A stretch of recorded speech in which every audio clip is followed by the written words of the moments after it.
Drie dorpen die nog niet zo lang geleden alle drie een eigen voetbalclub hadden, hebben zich bijeengegooid. Hunsel, Gratum en Kelpen zijn al ver gevorderd in hun fusieplannen. Het eerste elftal wacht in de beker in ieder geval nog op zijn eerste overwinning.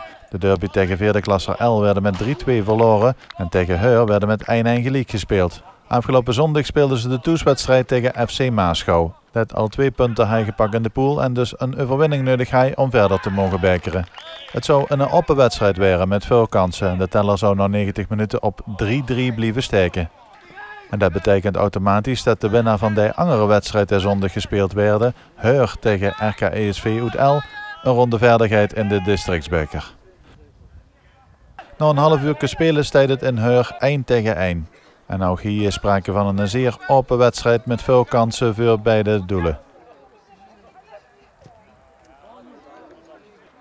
Bij een stand van 1-1 is het echter de toesploeg die opnieuw op voorsprong komt.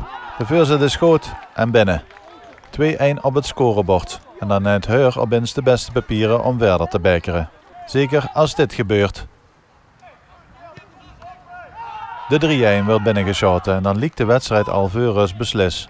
Door een benutte penalty maakt L echter de aansluiting weer vlak voor rust, wordt het 3-2. En daarmee stopt de doelpuntenmachine nog niet. Deze wedstrijd zou uiteindelijk eindigen in een 5-4 overwinning voor de toesploeg Heur, dankzij een winnende treffer van Timo Peters.